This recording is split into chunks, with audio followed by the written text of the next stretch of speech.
Hey Megamaniacs, you got Mistah MegaManFan here, and I got an unexpected package in the mail today, but not totally unexpected because it was something I had ordered. I just didn't know how long it would take to manufacture it and ship it out. But now that it's here, I'm happy to share it with the rest of you. So consider this kind of a bonus video for Friday, a extra homebrew review, if you will.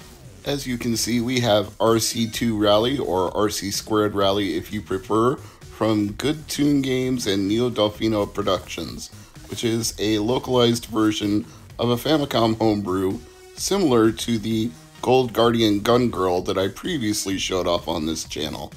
You better make sure those batteries are charged. Grab your RC car and race around an innumerable number of tracks. Customize your car and zip through those turns to beat your friends' records. Inside we have the translucent blue cartridge, which I think is a very lovely color, and an instruction manual, as you can see right here. Very nicely printed, full color on the inside and outside, and multiple pages too. This is not just a simple poster that's been folded up. It has the authentic feel of an NES manual, although the warnings on the inside are rather amusing. Do not use cartridge as an RC car ramp. Yeah, I don't think I'll be doing that, but thanks for the tip. I do appreciate it.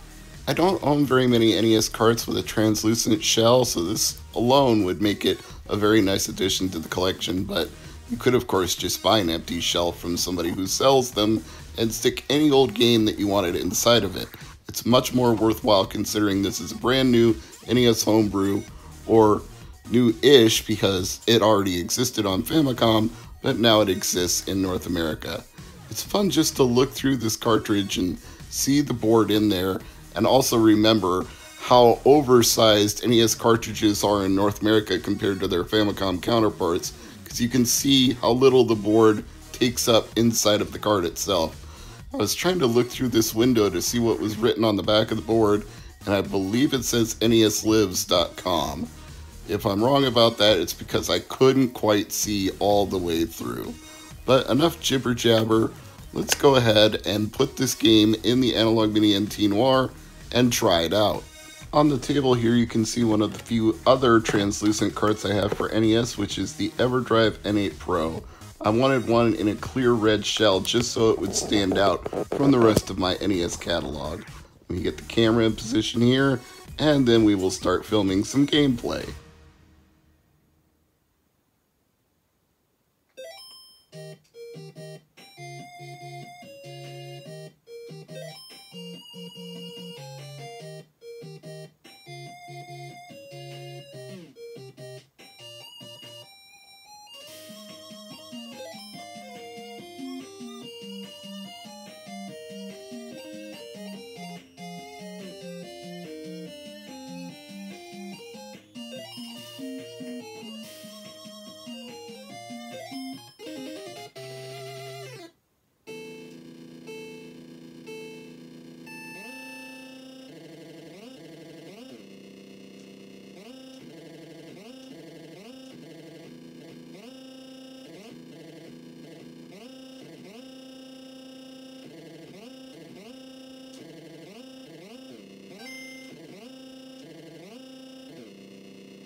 Now, some of you might have noticed from that initial gameplay footage that there's a little bit of shimmer on the edges of the screen when you scroll around the track.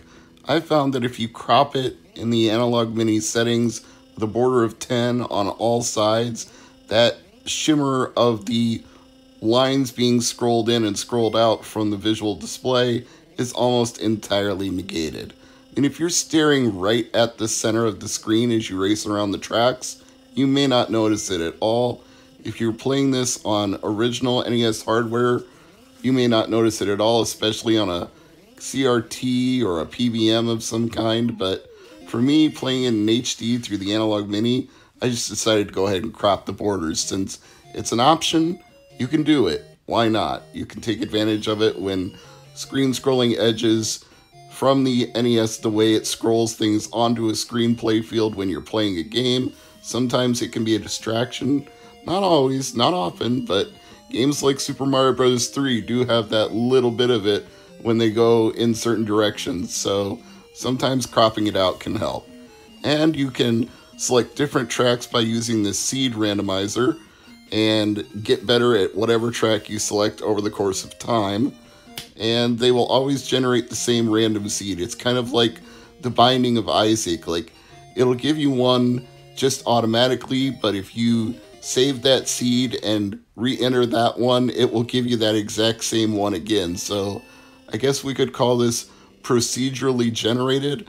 I believe that would be the right term. Like, it's random, but it's not. It's selecting from assets and building a track based on the seed. If I recall correctly, Super Meat Boy Forever does the same thing. So the nice thing about this is when it says you can race against your friends for the best time, you can either do that in person by giving them the controller, or you can send them the code for the seed if they have a copy of this game, and they could try to best the score on their own copy of RC2 Rally. And then you can just share your scores online, like, I got it in 10 seconds, I got it in 9, I got it in 8, I got a total lap time of 3 minutes, and then you can just go back and forth with it.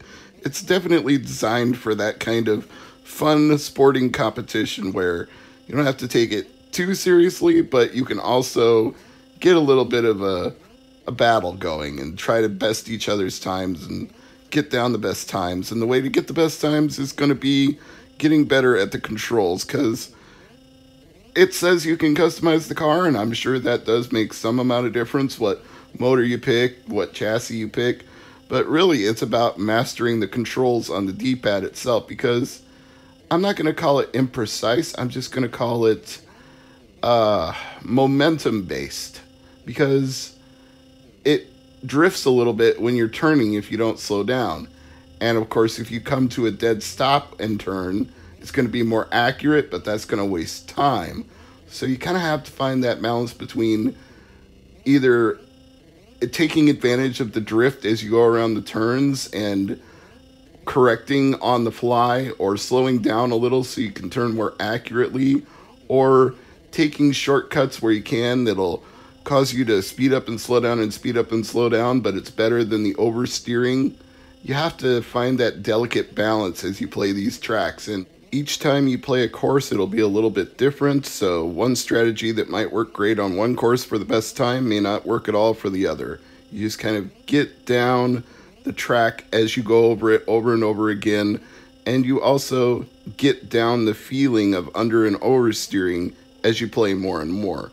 And it's what I like to call the very basic but very accessibly fun level of gaming, where you get it right away, but you get better over time. It's not going to overwhelm you with complexities. There's not a million things that you have to remember to do, but it's also going to force you to make small improvements that will be more satisfying as you do better. So you can get into it right away, and then you can get good at it over the long haul, which is great for any game, let alone a homebrew. This is another excellent, good tune and Neodolphino release that really showcases what NES homebrew games can do. So if there are still copies available, be sure to pick one up. Follow the links in the description and you will get all the information you need. And if there are not, then wait till the next batch is released, because I'm sure more will be coming out eventually. There have been additional runs of previous releases, and I've managed to get several that way. This is now the third one that I own, and Justin is pretty good about letting people know on social media when a new one is coming out, and sometimes he even instructs you if you got a card in your previous game, you can get in the first batch of the next game, which is how I managed to get RC2 Rally so quickly, because there was a fly-in card for Gold Guardian Gun Girl.